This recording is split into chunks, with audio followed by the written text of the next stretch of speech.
Det å kunne lese, skrive og regne skikkelig er viktig for gjennomføring av videregående opplæring og for å kunne leve et godt og aktivt samfunns- og arbeidsliv.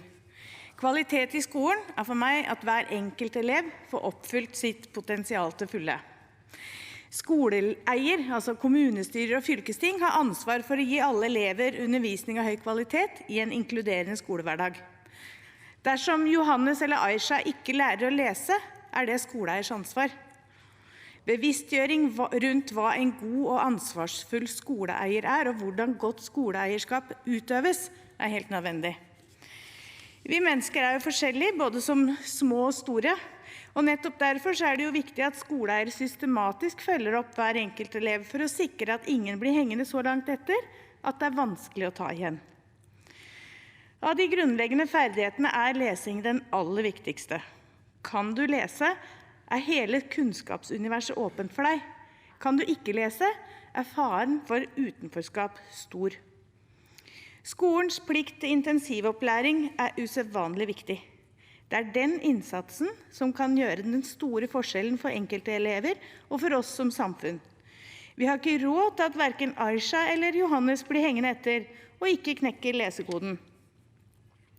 Undervisning av høy kvalitet er nødvendig for å knekke den koden og bli en god leser.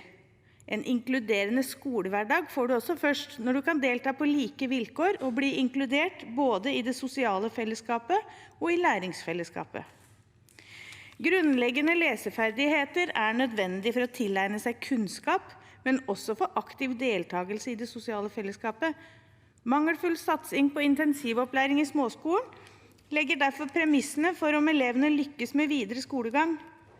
Vellykket intensivopplæring er et viktig redskap for skoleeier i kampen mot utenforskap og for likeverd.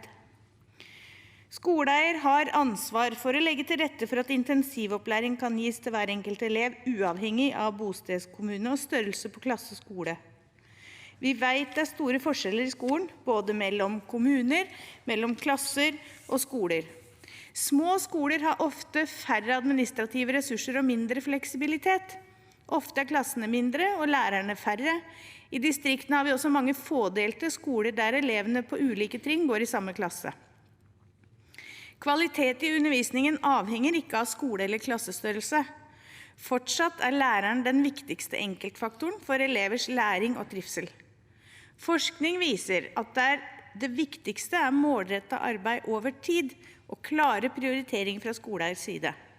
Det er skoleeiers ansvar å legge til rette for at alle skoler har ressurser, både økonomisk og menneskelig, til å gi alle som trenger det intensivopplæring i småskolen.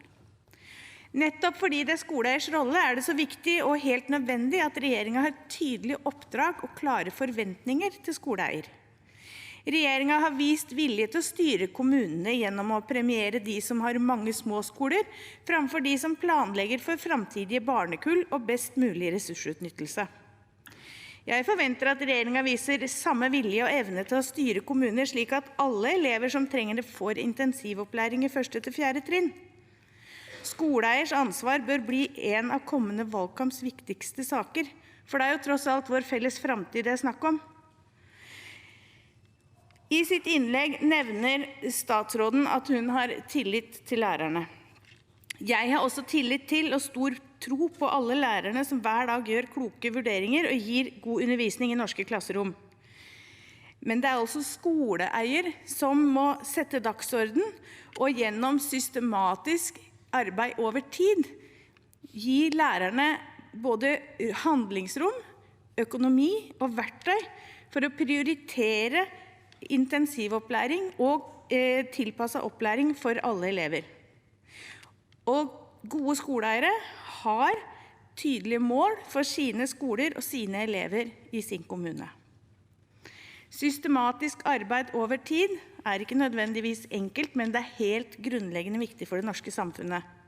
For kvalitet i skolen kommer ikke av seg selv. Ei heller intensivopplæring. Det må prioriteres fra regjeringens side, og det må iverksettes og følges opp av hver enkelt skoleeier.